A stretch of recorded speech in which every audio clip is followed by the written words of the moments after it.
Welcome to the Ultimate Sports Blog Podcast. Today is Monday, October 8th, 2018. Today I'm going to recap yesterday's NFL games, talk about Saints Redskins for tonight, look back on last night's LDS games, look ahead to today's baseball games. There's 3 of them because one of the series is over.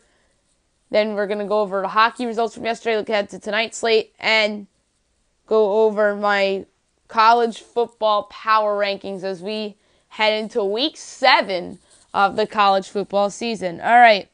Football yesterday, the Panthers defeat the Giants 33-31 on a game-winning field goal as time expired by Graham Gano. Fun back-and-forth game. Odell Beckham Jr. had the controversial comments before the game. And at the post-game press conference, Odell says he doesn't regret them. Pat Shurmur pretty much dismissed everything, and he said, if you want to ask about Odell, ask Odell. Don't ask me. And the Giants come up short in a game where they scored 30 for the first time in almost 3 years. And big win for Carolina, by the way. If they would have lost this game, I think they would have been in a little bit of trouble. But I'm going to get into their division rival in a couple minutes here. The Bills defeat the Titans 13-12. Another pick that got correct here.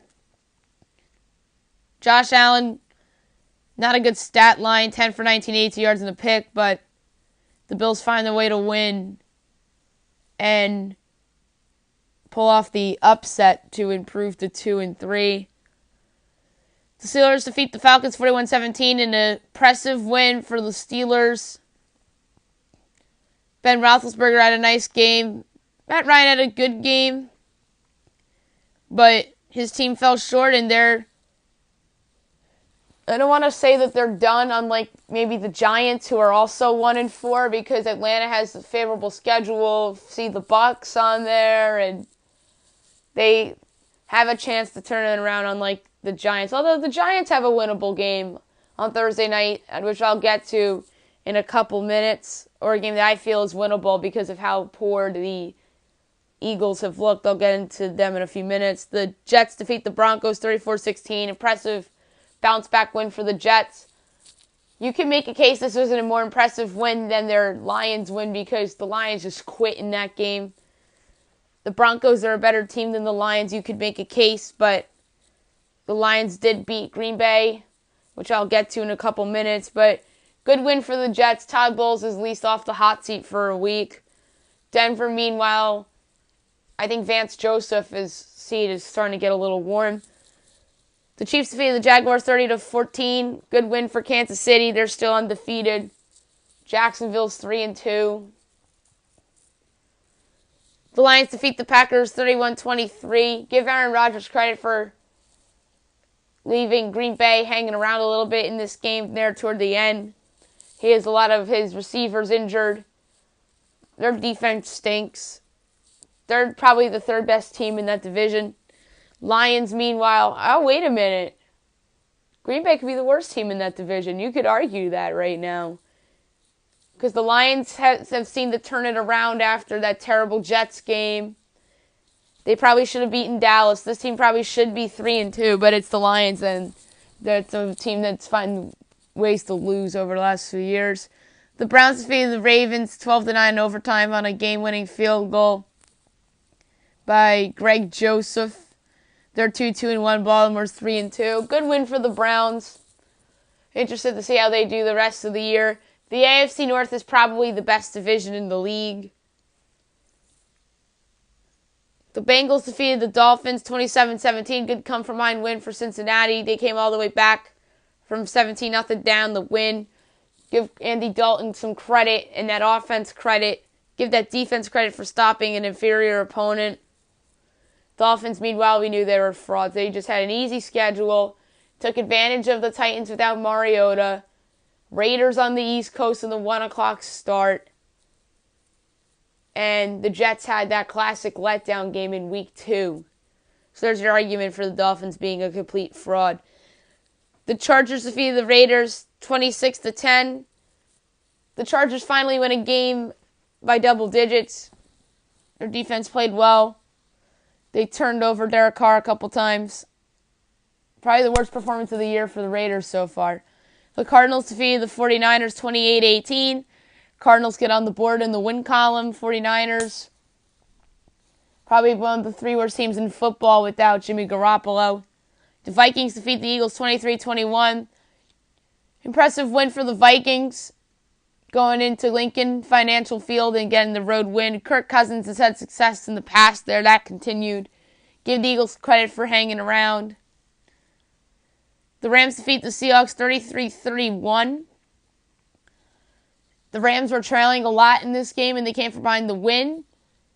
You got to give Sean McVay and Jared Goff and that defense some credit, although the defense played its worst game of the year against an inferior offense yesterday. But part of that was maybe I underestimated Russell Wilson a little bit in that Seahawks home field advantage. But the Rams got the win, and Seattle didn't, and the Rams are still undefeated. The Texans defeated the Cowboys 19-16 in overtime on a game-winning field goal by Kaimi Fairbairn. So Bill O'Brien defeats Jason Garrett in the first coach fired bowl potentially down the road. Let's see if Garrett gets the hook eventually. And then tonight you have the Redskins and the Saints, 8:15 ESPN. Joe Tessitore, Jason Witten, Booger McFarland, and Lisa Salters on the call. I picked the Saints on Friday's podcast. I still feel good about that pick. I think Washington has a chance to win outright because the Saints defense stinks, and Alex Smith is one of those quarterbacks that plays well in big spots sometimes. And the thing I'm most intrigued by for this game, I think I mentioned it yesterday, Drew Brees has a chance to break the all-time passing yard record. And it's funny, and it'd be fitting for him to do it tonight because he's had so many moments on Monday Night Football in his career that are defining, like the single-season passing record he broke on Monday Night Football back in 2011 against Atlanta. He also got a milestone touchdown on Monday Night Football. That could have been Sunday Night Football. And then the Katrina game was a Monday Night Football all those years ago. So the Saints had some special moments, and Drew Brees, obviously, too, on Monday Night Football in the past, and I'm sure there could very well be another one tonight. Baseball. One series is over, and the other is still alive. The Brewers defeat the Rockies 6-0 to sweep the Rockies and move on to the National League Championship Series. Corbin Burns gets the win. German Marquez gets the loss. Top of the first, Fielder's Choice, Travis Shaw, 1-0 Brewers. Top of the fourth, home run, Jesus Aguilar, 2-0 Brewers. Top of the sixth, a balk by Sam Oberg scores Mike Moustakas. Oberg throws a wild pitch, and that scores an Eric Kratz. Top of the ninth, home run, Orlando Arcia, 5-0. Home run, Keon Broxton, 6-0. Great win for the Brewers. They've won 11 straight games dating back to the regular season. A challenge presents them next, assuming the Dodgers get through tonight. And speaking of the Dodgers, they fall short yesterday to the Braves by a score of 6-5 as they lead their series 2-1. I think the Dodgers are still in good shape. I had the feeling the Braves would take a game in the series. That's why I said Dodgers in 4. I just thought that Freddie Freeman would at least lead them to one win, and he did. Touki Toussaint gets the win. Alex Wood with the loss. Arodys Viciano gets the save. By the way, the Dodgers had first and second, nobody out in the top of the ninth, and they failed to cash in. And give Viciano credit for holding them there. Bottom of the second, bases loaded walk, Sean Newcomb, 1-0 Braves. Grand slam, Ronald Acuna Jr., 5-0 Braves. You think the game's over? Not so fast. Top of the third, RBI single, Justin Turner. The second run scores on an error by Ronald Acuna Jr., make it a 5-2 game. Top of the fifth, 2-run home run, Chris Taylor made it a 5-4. Home run, Max Muncy ties up at 5 apiece. In the bottom of the sixth, the game-winning home run by Freddie Freeman gives the Braves a 6-5 lead for good, so give Atlanta credit for getting a game in this series. Today's games at 1:30 on TBS. You have the Astros and the Indians. Astros up 2-0 in the series. They have a chance to close it out. Dallas Keuchel against Mike Clevenger. I think the Indians get the win here. Keuchel has not had a good season. He does not pitch well away from Houston. Clevenger's been awesome all season. And the crowd in Cleveland I expect to be fired up. So give me the Indians in a low-scoring affair. 4:30 on Fox Sports 1, you have the Dodgers and the Braves. The Dodgers looking to clinch their spot in the NLCS against the Brewers. The Braves looking to force a Game 5. You have Rich Hill against Mike Falta-Units. Falta-Units struggled in Game 1. Falta-Units going on short rest. Give me the Dodgers to close this thing out tonight to move on to face the Milwaukee Brewers. I believe that series will get underway on Friday night. And last but not least, the game of the night, Red Sox-Yankees, 7:40 TBS, a 1-1 series, pivotal game in this series. Nathan Eovaldi, Luis Severino. Severino had a Jekyll and Hyde regular season and the All-Star first half, and he was terrible in the second half. He had a good start against the Red Sox in mid-September, and then he was awesome in the wild card game. I expect him to be great again tonight. Nathan Eovaldi had 2 good starts against the Yankees in August and September respectively, so I could see why they're going with him. But in fairness, this time the Yankees have a healthy lineup this time around with Aaron Judge back and the resurgence of Gary Sanchez a little bit from the previous game. Giancarlo Stanton has good numbers against the Eovaldi lifetime. So give me the Yankees to take a 2-1 series lead at home. And by the way, 7-0 are the Yankees in home playoff games in which Aaron Judge is in the lineup. So that's dating back to last year's wild card game. Remember that. Make it 8-0 for the Yankees at home in the playoffs with Aaron Judge in the lineup. Hockey, only 3 games yesterday. The Hurricanes defeat the Rangers 8-5. 13 goals combined between the two teams. Carolina's 2-1, Rangers 0-3-0. Andrei Svechnikov gets the number 1 star of the game, the rookie. A goal and assist. Warren Fogle gets the number 2 star of the game. 2 goals and assists. And the number 3 star of the game was Jordan Martinook, who had a goal and an assist. And from a Rangers perspective, Jimmy Vesey had 2 goals. Chris Kreider had a goal. 2 goals for Chris Kreider. Pavel Buchnevich had a power play goal. So the Rangers offense went alive in that game, but their defense crumbled them in this spot, and they had the backup goaltender in net too. Maybe if Lundqvist is in, they win, because Lundqvist looked good his first 2 games. It makes sense why they rested him, because it was back-to-back. The Maple Leafs defeated the Blackhawks 7-6 in overtime. Good win for the Maple Leafs. They're 2-1-0. Blackhawks 2-0-1. Blackhawks have been a little bit of a surprise so far through the first couple games. To get the win in St. Louis, they get the win in Ottawa in overtime, but you would expect them to beat Ottawa. And then they are competitive in a high-scoring affair with Toronto. John Tavares had a hat-trick in this game. Austin Matthews had 2 goals. Morgan Riley had the overtime winner. Patrick Kane scored 2 goals. Jonathan Taves is 5 on the year. So Taves is looking like he's having a bounce-back season. So good for him, because I pretty much wrote him off before the year. The Kings defeated the Red Wings 4-2. The Kings are 1-0-1. Detroit's 0-1-1. Number 3 star of the game, Ilya Kovalchuk with 2 assists. Number 2 star of the game, Anze Kopitar with the goal. And number 1, the backup goaltender,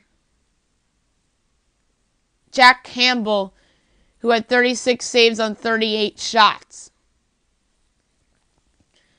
Today's games, only 4 on the slate. Senators, Bruins at 1 o'clock. Sharks, Islanders, also a 1 o'clock game. 3 o'clock on the NHL Network, Golden Knights and the Sabres. I don't pick the NHL Network games unless it's a playoff game.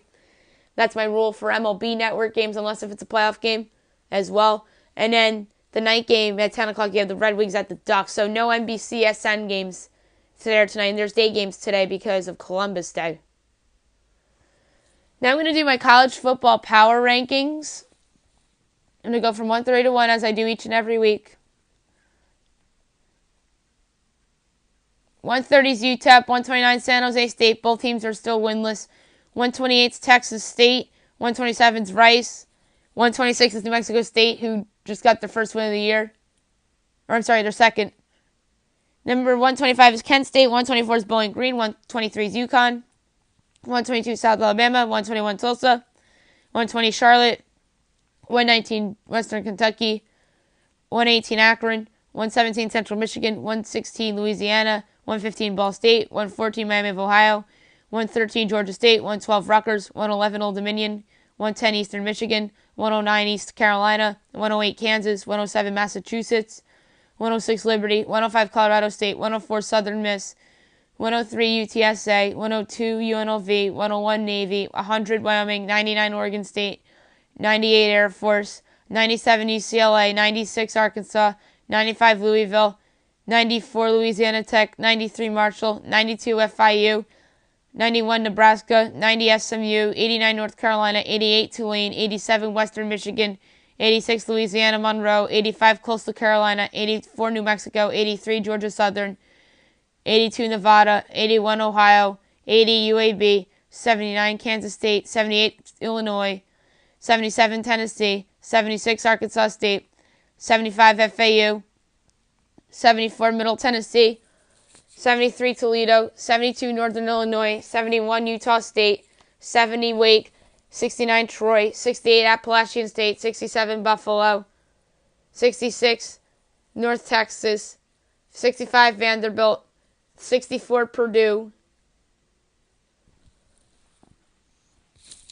63 Northwestern. 62 Ole Miss. 61 Arizona State. 60 Maryland. 50 Temple. 58 Pitt. 57 Virginia. 56 Missouri. 55 Minnesota. 54 Indiana. 53 Iowa State. 52 BYU. 51 Memphis. 50 South Carolina. 49 Florida State. 48 Iowa. 47 Cal. 46 Arizona. 45 Baylor. 44 Boise State. 43 Hawaii. 42 Fresno State. 41 Georgia Tech. 40 San Diego State. 39 Army. 38 Oklahoma State. 37 Texas Tech. 36 Utah. 35 Duke. 34 Houston. 33 Syracuse. 32 Virginia Tech. 31 TCU. 30 Boston College. 29 Michigan State. 28 USC. 27 Stanford. 26 Mississippi State. 25 Washington State. 24 Cincinnati. 23 South Florida. 22 NC State. 21 Colorado. 20 Kentucky. 19 Texas A&M. 18 Auburn. 17 Oregon. 16 Miami. 15 LSU. 14 Florida. 13 UCF. 12 Wisconsin, 11 Michigan, 10 Penn State, 9 Oklahoma, 8 Texas, 7 Washington, 6 West Virginia, 5 Notre Dame, 4 Clemson, 3 Georgia, 2 Ohio State, and number 1, Alabama. Guess the lines for week 7 now. I'm going to wing that before I finish up. Tomorrow night we have a game. Appalachian State at Arkansas State. I have Arkansas State as a 3-point favorite at home against Appalachian State. And Appalachian State is actually favored in the game by 8.5. I think that's a lot of points. Georgia Southern at Texas State. I have Georgia Southern favored by 7.5. Georgia Southern's favored by 17. Texas Tech at TCU. I have TCU minus 5. TCU's minus 8.5. South Florida at Tulsa. I have South Florida minus 10.5. Now we're into Friday night. Those 2 games I just listed were Thursday night. South Florida I have minus 10.5 at Tulsa. Tulsa is actually favored by... Wait a minute. That can't be right. I have on my sheet that Tulsa's a 14-point favorite. That's not right. That's ridiculous. Tulsa, it's said, is a minus 14 favorite. How in the world does South Florida have an injury that I don't know about or something? If so, that is bogus. Air Force at San Diego State. I have San Diego State minus 12.5. They're minus 10. Arizona at Utah. Utah minus 3. Utah's minus 13.5. That's high. Saturday, Minnesota at Ohio State. Number 3, Ohio State. Ohio State is minus 24.5 for me. They're minus 29.5, so 5 points off. Number 14, Florida at Vanderbilt at Florida minus 11.5. Florida's minus 7. Tennessee at number 21, Auburn. I have Auburn minus 27. Auburn's minus 17, so 10 points off. Rutgers at Maryland. I have Maryland minus 17.5. Maryland's minus 23.5. 6 points off there. Iowa at Indiana. I have Indiana -3. Iowa's -5. That's so 8 points off there. Nebraska at Northwestern. I have Northwestern -7.5. They're -6.5. 1 point off. Oklahoma State at Kansas State. I have Oklahoma State -6. They're -7. 1 point off. Akron at Buffalo. Buffalo -18.5. They're -11. So 7.5 off there. Toledo at Eastern Michigan. I have Eastern Michigan -3. They're -5.5. So 2.5 points off. Duke at Georgia Tech. I have Duke -3. Georgia Tech's -1. Okay, that makes sense. Because Georgia Tech looks improved. Louisville at Boston College. I have BC -18.5. They're -13.5. So I was 5 points off. UAB at Rice. I have UAB -17.5. UAB's -16. 1.5 off there. Troy at Liberty. I have Troy -10.5. No line posted yet. Southern Miss at North Texas. I have North Texas -7.5. Southern Miss is listed as an 8.5 point favorite, which to me doesn't make any sense. North Texas is just a better team. And same thing, is there an injury I don't know about? Pittsburgh at number 5 Notre Dame. I have Notre Dame -20.5. Notre Dame's -21, so only a half point off. Kent State at Miami of Ohio. I have Miami -8.5. They're -12.5, so 4 points off. Western Michigan at Bowling Green. I have the Broncos -10. Broncos -14, 4 points off. Ball State at Central Michigan. I have Central Michigan -4.5. It's a pick'em. Number 2 Georgia at number 13 LSU. I have Georgia -3.5. Georgia's -7. Number 7 Washington at number 17 Oregon. I have Washington -2. Washington's -3.5, so 1.5 off. Michigan State at number 8 Penn State. I have Penn State -15.5. Penn State's -13.5, 2 points off. Baylor at number 9 Texas. I have Texas -18.5. Texas is -16.5, so 2 points off. UCF at Memphis, number 10 UCF. I have UCF -3. UCF's -5, 2 points off. Number 22 Texas A&M at South Carolina. I have A&M -1.5. This line hasn't been posted yet. Ohio at Northern Illinois. I have Northern Illinois -3. They're -4, so 1 point off. Temple at Navy. I have Navy -4. Temple's -5. Western Kentucky at Charlotte. I have Western -2.5. Western's -9.5. I think that's high. Marshall at Old Dominion. I have Marshall by 5.5. The line hasn't been posted yet. Army at San Jose State. I have Army -20. Army's -14. 6 points off. And that game's from San Francisco, by the way, next week. Purdue at Illinois. I have Purdue -6.5. Purdue's -10. New Mexico State at Colorado State. I have New Mexico -3. Colorado State's -1.5. UNLV at Utah State. I have Utah State -16.5. Utah State is -24. Alabama State at South Alabama is not posted because Alabama State's an FCS school. New Mexico State at Louisiana. I have Louisiana -8. Louisiana's -10, so only 2 points off. UL Monroe at Coastal Carolina. I have UL Monroe -3.5. Coastal Carolina's -4.5, so I was way off on that. Missouri at number 1 Alabama. I have Alabama -38.5. Alabama's only -28. That's a little bit weird to me. West Virginia at Iowa State. Number 6 in the country is West Virginia, and I have them -10.5 at Ames. And they are giving 6.5, so I was 4 points off there. Number 16, Miami at Virginia. I have Miami -14.5. Miami's only -6.5, so West Virginia and Miami not getting trusted as road favorites against the unranked team. Houston at East Carolina. I have Houston -9.5. Houston's -16. Virginia Tech at North Carolina. I have Virginia Tech -10. They're -6. Louisiana Tech, I have as -7.5 at UTSA. They're -13.5, so 6 points off. UCLA at Cal. I have Cal -16. Cal's only -7.5. That's weird. Number 15, Wisconsin at number 12, Michigan. I have Michigan -6.5. And Michigan's -7.5. 1 point off. Ole Miss at Arkansas. I have Ole Miss -7. Ole Miss is -5.5, so 1.5 off. Middle Tennessee at FIU. I have FIU -4.5. That's a pick'em. Hawaii at BYU. I have Hawaii -5.5. BYU's actually giving 8. That's ridiculous. Number 19, Colorado at USC. I have USC -7, and that's what the line is. So, my first correct pick of the podcast. Wyoming at Fresno State. At Fresno State -23.5. It's -20.5, so 3 points off. Boise State at Nevada. At Boise State -21. Boise State's -20, so 1 point off. So I did okay guessing lines. One correct pick and a couple of 1 or 2 point off or a half point off picks as well. That's it for the podcast today. I'll be back tomorrow recapping all the American League and National League Division Series games. I'll recap Redskins Saints. I'll look ahead to tomorrow's playoff games. I'll pick tomorrow's college football game. I'll go over all the NHL action from today. Look ahead to tomorrow's NHL action as well. And I hope you guys have a great day, everybody.